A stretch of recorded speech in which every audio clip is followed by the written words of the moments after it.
Hi guys, Ricky Pope here, and today on the Christian Nerd Unite podcast, we continue our interview with Casey and Marie Norris from the Potato Candy Podcast Network to talk about tabletop role-playing games, plus scripture and nerdy news, and we'll get to all of that right after this.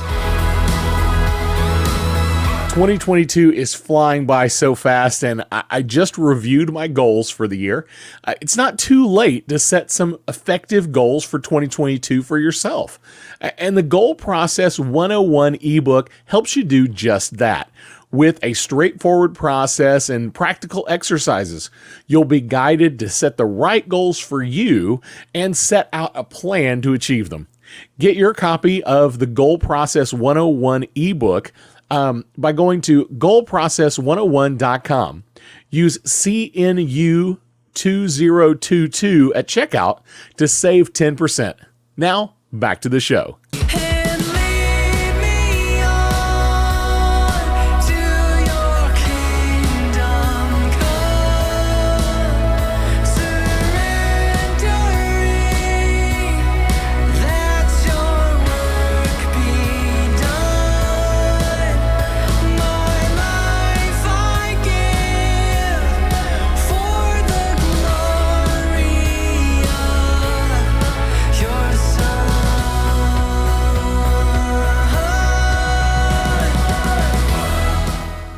This week, we have part 2 of our interview with Casey and Marie Norris from Potato Candy.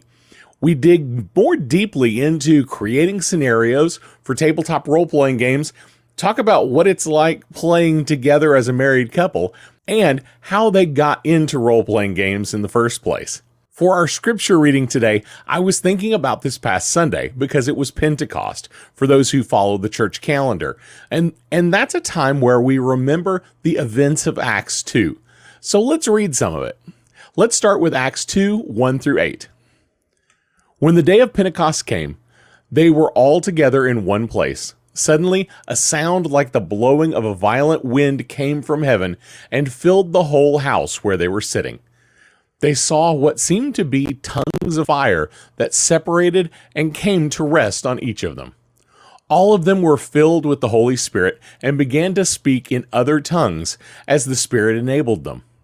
Now there were staying in Jerusalem God-fearing Jews from every nation under heaven. When they heard this sound, a crowd came together in bewilderment because each one heard their own language being spoken. Utterly amazed, they asked, "Aren't these who are speaking Galileans? Then how is it that each of us hears in our own native tongue?" And Acts 2, 41 through 43. Those who accepted his message were baptized, and about 3,000 were added to their number that day. They devoted themselves to the apostles' teaching and to the fellowship, to the breaking of bread, and to prayer. Everyone was filled with awe at the many wonders and signs performed by the apostles.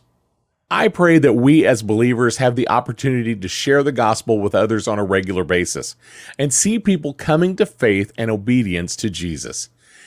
If you are interested in a unique and natural way to share the gospel with others, check out our friends at contagiousdisciplemaking.com. I know they would love to hear from you. And now, let's get into some nerdy news. This is going to be a big month for Marvel and Disney+. Marvel's new Disney Plus show, Ms. Marvel, releases this week on June 8th. And Doctor Strange in the Multiverse of Madness will hit the streaming service on June 22nd. And in other Marvel news, The Hollywood Reporter has announced that Rhett Reese and Paul Wernick will be returning as writers for the upcoming Deadpool 3. And along with director Sean Levy, they are promising the movie will still feel like Deadpool, even though it's now under the Disney Marvel umbrella. With Marvel's more irreverent animation outings like MODOK and Hitmonkey, both available on Hulu, it seems that Marvel Disney is more willing to explore these adult themes than they have been in the past. So we'll have to wait and see what Deadpool 3 really has in store for us. For those who enjoy dystopian science fiction, The Hunger Games, The Ballad of Songbirds and Snakes The upcoming film, based on Susan Collins' book from 2 years ago, has a confirmed release date now, November 17th, 2023. The prequel is set 64 years before, and we find an 18-year-old Coriolanus Snow as the mentor for Lucy Gray Baird, the tribute from District 12 for the 10th annual Hunger Games. If you enjoyed the original series, this should be a good follow-up that will build on the existing backstory of the games. Well, that's all the nerdy news for now. Let's continue with our interview with Casey and Marie Norris from the Potato Candy Podcast Network. And if you missed part 1, go back and check it out last week. So when you guys are setting up scenarios, and I know, one of your shows, that's what you do. When you're setting up a scenario and you want to create a world, where do you get your where do you kind of get the ideas that you want to put into this world? I know some GMs actually get thoughts from the players, to help flesh out the world. Some GMs would never think to do that. But for your personal games, not necessarily like the show where it's like, give me a prompt and we're going to come up with a scenario. But where do you get, when do you start sitting down? It's like, I'm going to set up a new world, a new plan, a new story. Where do you get your inspiration personally? I usually start where the question always is for me, what's interesting? Because if I'm not invested in the story to start with, the player's never going to be. We were out at dinner Sunday night with some friends, and I made a mention it'd be great to do D&D with everyone playing the Ninja Turtles. And immediately 2 people at the table like, yes, let's do it. I'm like, I just thought it'd be fun new Ninja Turtles in a D&D system. Because to me, that's interesting, which means the players are also going to be interested in it. And so if the players don't want to do something, I tend not to push it. Although I will sneak something in there that I like at least. But if I know I'm interested in it and I know the players are down for it, that's usually where I start from. Okay, this is a good framework. I'm going to build the details that I need, and then I'm going to let them know where they fit into the world for their characters. Yeah, for me, if you listen to Blank Scenario, you will hear 9 times out of 10, whenever it comes to my take on the prompt, it is way more complicated than a one-shot and typically has the difficulty of being slightly convoluted. It's the nature of my brain that I tend to overcomplicate things rather than simplify. So the first step, similar to what Marie said, is finding an interest. And usually either it's like an environment that I want to be able to send the players to that could be fun, or if there's more recently, it's been a lot of accents because I collect accents as a person.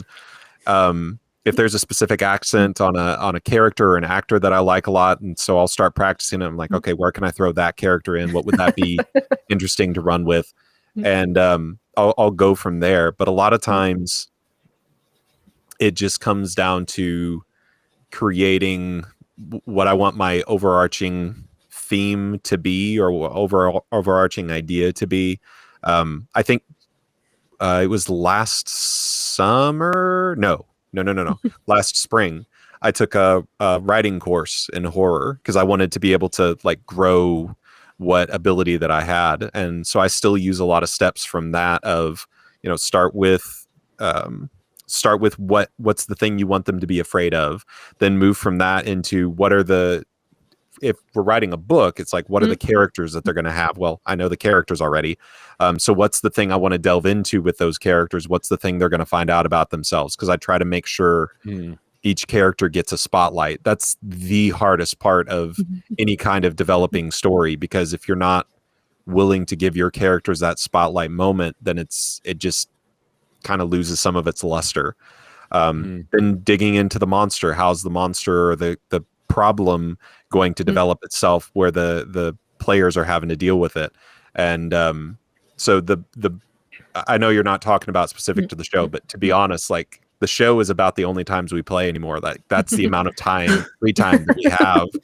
So Yeah. only being able to speak to that, the most recent one that'll be releasing takes place in Russia, and is there because Isaac's character in Monster of the Week is that Russian statue.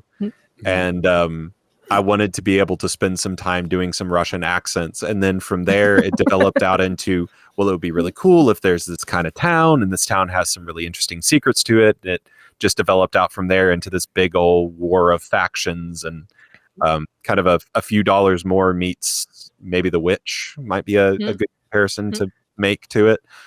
But that's where my brain ends up going, because it's like, let me connect it to this and to this over here. And this bit. And so, like I said, convoluted and complicated, and have to figure out ways to boil that down. Nice. Well, I probably should have started with this question, but we're going to ask it now anyway. Okay. How did you both get started with role-playing games? I mentioned earlier that Heroes was the old hero system was something that I played, and GURPS was kind of where I really cut my teeth on getting deeply involved. But where did you guys start playing role-playing games? How did that happen? What did that look like for you guys? My dad attempted to get me into role-playing games in high school, and I thought it was too nerdy. Because my dad And grew now up playing. you do a podcast about them. I know. Now I'm like, well, I should take in his advice at that point. But I got into board games towards the end of college, and that led into RPGs. And I think I did one session of D&D where I played as a halfling, or not halfling. I played as a Goliath barbarian. Yep. And Casey was at the time was playing a halfling rogue that I carried on my back and threw at people. Was it druid? Okay. Yeah, I was a druid because I had a shillelagh. Yeah, I was able to Nice. throw you. That's all I remember. And from that point on, I was hooked. And that was 2014 is when I started. And from there, it was just a downward spiral of what RPGs can I get. Nice. Yeah, for me, I don't have that same that same kind of story arc. I was homeschooled all 12 years. Me and all three of my all two of my older brothers, and being homeschooled, it was like, no friends, just family and together. And I remember one time when I was like 8, walking through a Best Buy and seeing a board game that looked really cool, and I wanted to get it. And my mom walked by and goes, "Oh, you don't want that. Those take too long to play." Well, it was some kind of strategy game that had the hex squares and the whole setup for it that, I'm a fancy nerd now. I know what these are. But I got my start doing Pathfinder back in college. Okay. And I think the very first time that I role played was actually online. It was over a summer campaign, and I bothered our DM to no end because I had just done the Big Friendly Giant, and I wanted to try to recreate the Big Friendly Giant as a character. And so we had like a half giant, half dwarf class that he created. And I was like, can I boulder roll and like roll people over?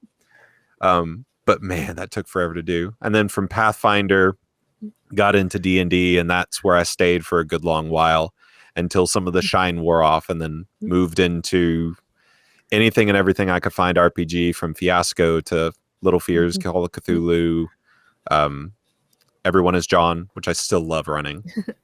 Yep. We do an annual Dread game with our family where Dread is played with a Jenga Tower.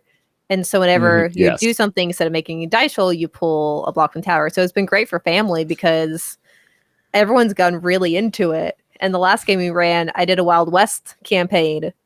And it got to the point where there's basically a shootout happening where everyone was trying to figure out who the marshal was and who was actually an outlaw. And everyone just shot each other. And of course, we're doing as family. And like, well, this is great. We have trust issues, apparently. But I think 3 people died by the end of it. It was very interesting. Honestly, the Jenga Tower is one of my favorite mechanics that I have ever heard of in a role-playing game. I think it's fascinating because it's there is some actual skill involved here and some luck. Oh yes, yeah. So it's not just the roll of the dice. how nervous are you? Yeah. Yeah. It's also great because we have technically 3 Jenga towers at this point. Mhm. We have a standard, we have a miniature one that came with the dice you could roll to see what color you pull. And my personal favorite is the chalkboard tower that's painted black with chalkboard paint, so you can mark on it. And the paint sticks more than a standard tower does. So Oh, it's got no. more friction when No. you're trying to pull a piece. It's fun. Oh, that sounds horrific. Mhm. Yeah.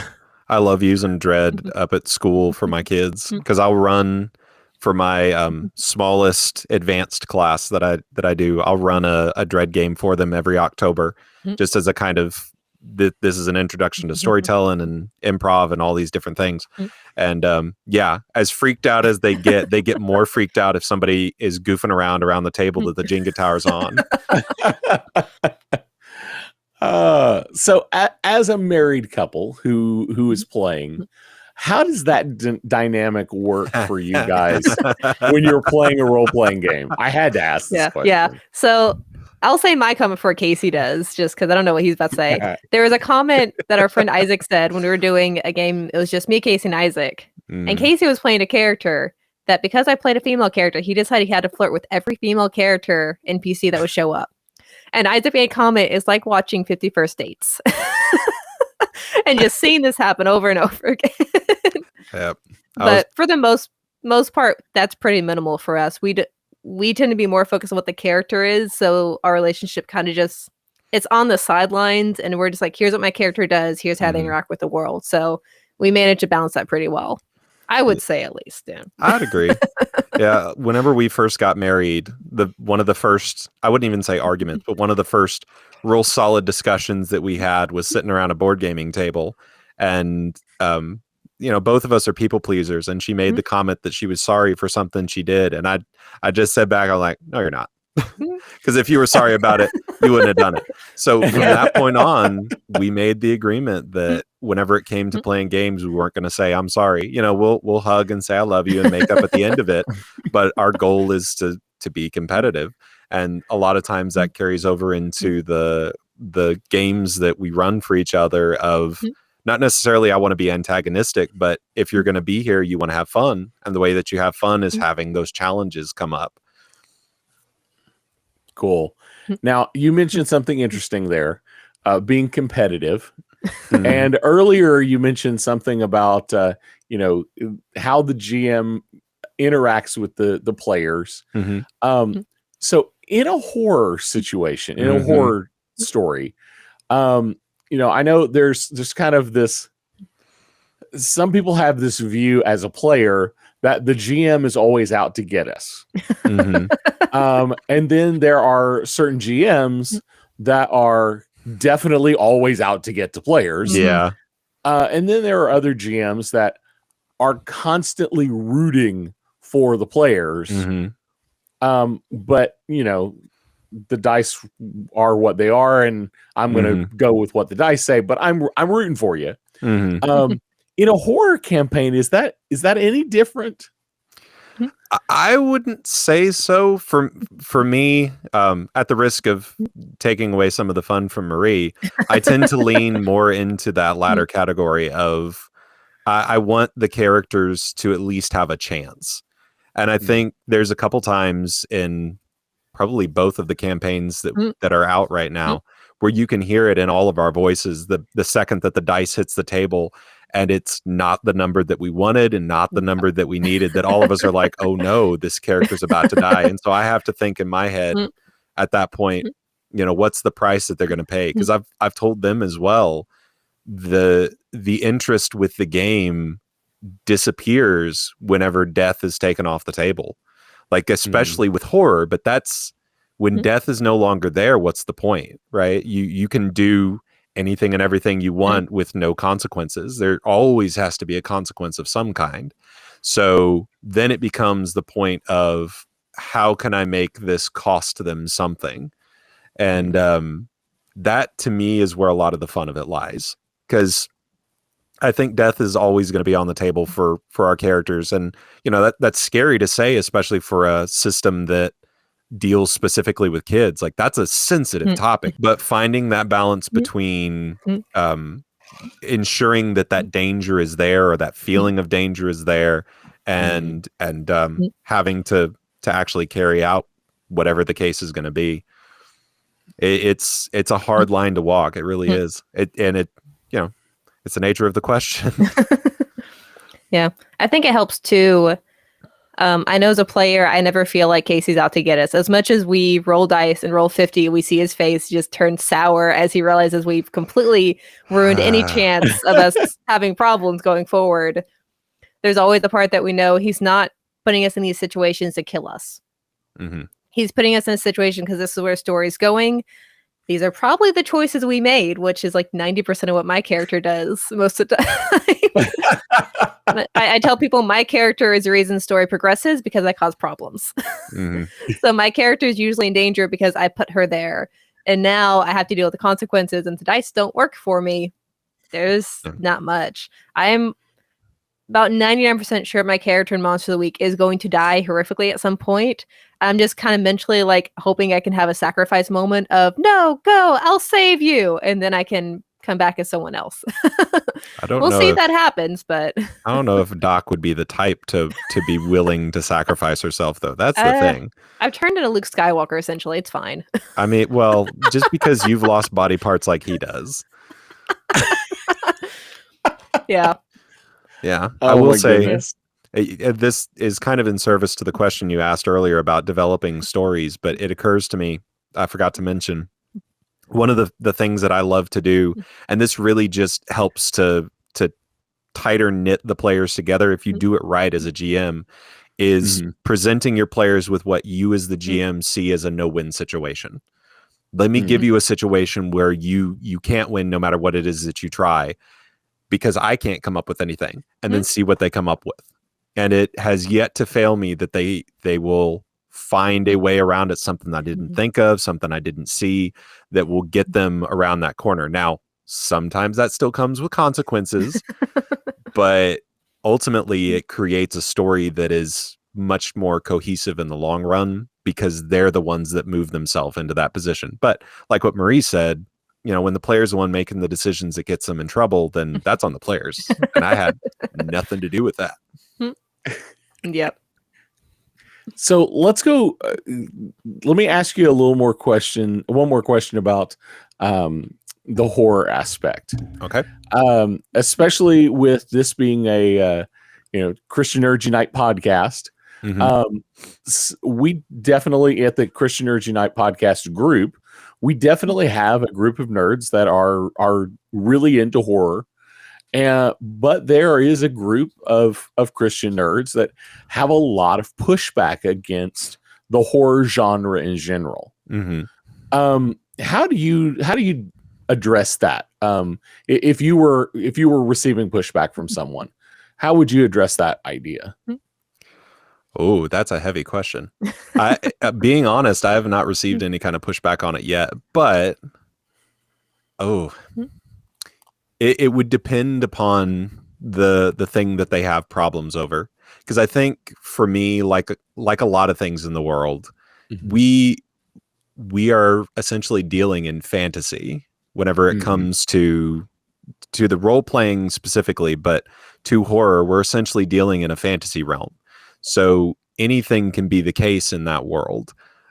For me, I think the draw of doing something horror, and for me at least what makes it okay, is horror feels so much more real to life. Not that life is a horror story, but horror leans heavily into choices have consequences. And those consequences may be heavy and those consequences may be bad. But just like in real life, whenever characters make choices, whenever we make choices, there are consequences that come with them. And sometimes they're consequences we see coming, and sometimes they're not.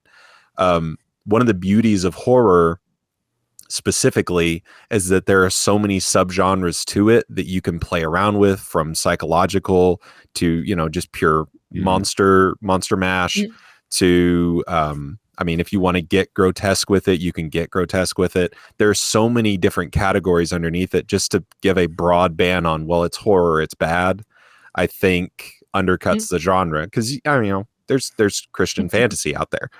And for some people, they would say the same thing, that undercuts, biblical principle, or undercuts, and at a certain point, it goes back to what I said before about quote unquote Christian media. If you can get past the idea that content specifically is Christian, because what we do with it is what makes it a Christian approach or not. If you can get past that, then ultimately it shouldn't matter. I'm not going to say it doesn't, but it ultimately shouldn't matter. But if it's not your thing, I'm not going to force horror on anyone. There's enough trauma to go around for people without them playing around with something that already is hurting them. Any thoughts, Marie? Yeah. One thing for me that I was thinking about before the interview of we never intentionally made a podcast that was Christian, although we knew very, very early on that our views are going to influence the content we talk about, the shows that we put out. In a series that we no longer have, we had a show called Curators, where Casey and I reviewed different movies, podcasts, books, whatever it was we had read, and just talked about them. And our opener was always, we are a 30-something-year-old married couple, Christian, with no kids, and that's our view. So people knew right up front, here's what we think and why. And I think for the shows, while we never say explicitly we are a Christian show, here's content we don't do, there are definitely things that we don't cross the line on, but there are some things that we're okay with. For a Monster of the Week, it's been hinted at that I essentially have a demon butler, that we have demons in this world. However, for what we set up, it's much less about a religious aspect and more of a interdimensional being. That we basically grounded it in sci-fi, even though we're calling them demons. It's a lot more of a sci-fi approach than a religious approach. And that's where we're comfortable with. Now, not everyone is comfortable with that, and I respect that. I know people that cannot watch any movies with a ghost or possession in it because that's too close to home for them. I have trouble with home invasion films for that reason. It's too close to home. I can't do them. I can watch a demon destroying stuff all day long and be fine, though. It's just what you're comfortable with and what you're going to be able to go, okay, this is fantasy. This isn't real. I'm not crossing any lines that I'm not okay with, so I can consume this and be fine. Yeah, I think one thing that I would say, like if we want to take this in a biblical approach, it goes back to what's talked about in Corinthians about not searing your conscience at this point. If it's not something you're comfortable with, then you don't have to be around it. And no shame for those who don't want to be, because by all means, don't make things worse for yourself in the long run. Absolutely. Good word. Appreciate your thoughts there. So let's kind of start wrapping up a little bit. Let me ask you this. Is there a system that you've always wanted to play, but you haven't had a chance to? Now, I know Marie kind of alluded to Cthulhu is kind of the thing that she's wanted to do, but she feels like she really hasn't yet. I've managed it a couple of times with online games. It's not quite the same as sitting around the table with friends and getting to play through the system. But is there a system that you've read about, or you thought about, or you learned about that you said, this is something I really, really want to try, I just haven't had a chance yet? I've got two. Casey, I'll let you go first, though. Okay. Well, Unless you're considering what he said before, this is gonna bring down the shame. The closest I have ever gotten to playing GURPS is GURPS Ultralight, and I enjoyed GURPS Ultralight, but it is such a detailed, crunchy system that it scares me. And I would love to play it just because I got into GURPS because of the Film Reroll podcast. Listening to them do rerolls using GURPS is amazing. And I would love to be able to do that with GURPS, but like, man, the planning that would go into it, like I need more than a summer off to be able to do it. It just, one day. And I have so many books for it. I have so many books for GURPS. And he uses them to plan every other system except GURPS. Yep. Hey, I will say the GURPS books are super well thought out. There's tons and tons of research that go into the GURPS books. They are definitely worth having as resource books on your shelf, even if you never play the GURPS system. I'm right there with you. But the shame is real because it's right there. One Nice. day. For me, there are two systems I would love to play in that I don't think I'll get the chance just because they're not systems I think I'd be comfortable with. I'd love to do Apocalypse World, the original system. There's a mechanic in that system, of course, that is based around the idea of your characters having sex, which immediately I'm like, how do I cut that out of the game? Yeah. But it's so interwoven. It's like, I can't cut it out of the game because they interwove it into the game. So doing a lot of the games that are based around Apocalypse World kind of fills that gap a little bit. There's a part of it that feels like there's still a way to adapt it to where it would be appropriate, but it's one of those I just don't think I could ever do without just rooting the system and just might as well do something else. The other one that kind of has the same issue is Vampire Masquerade. And it's mostly because the vampire aspect is just, it's interesting. How do you play a character that's not human, but is kind of human still? And that's an interesting balance.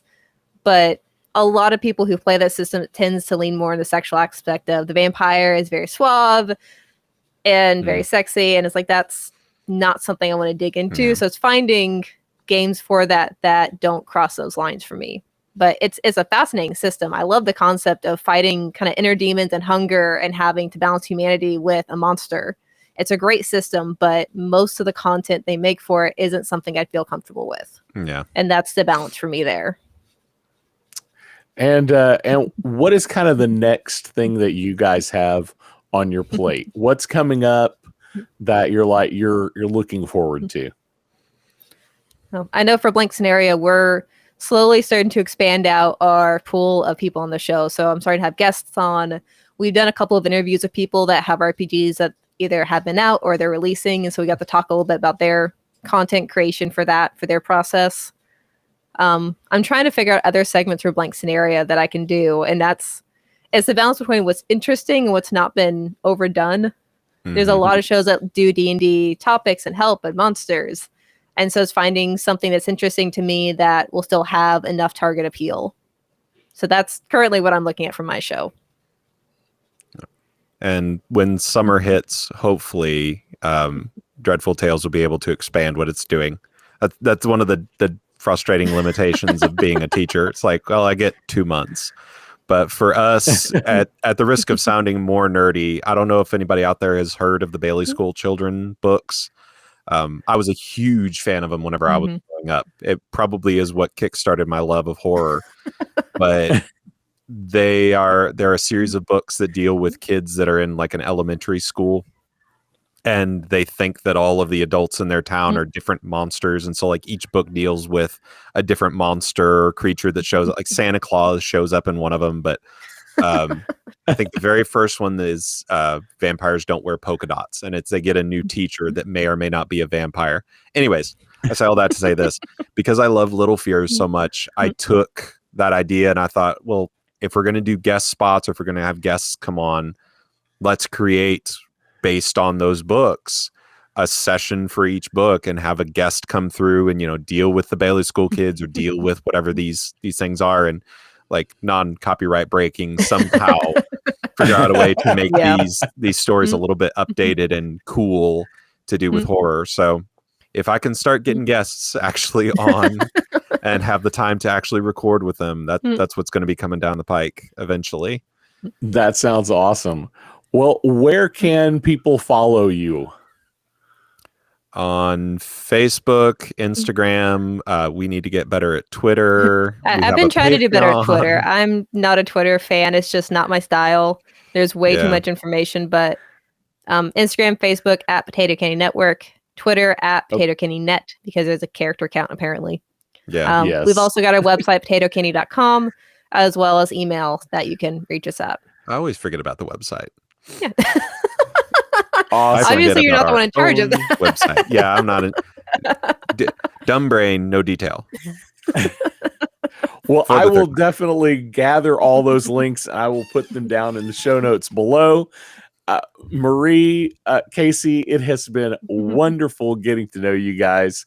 I'm super excited about what you guys are doing. Definitely want to have you on the show again sometime.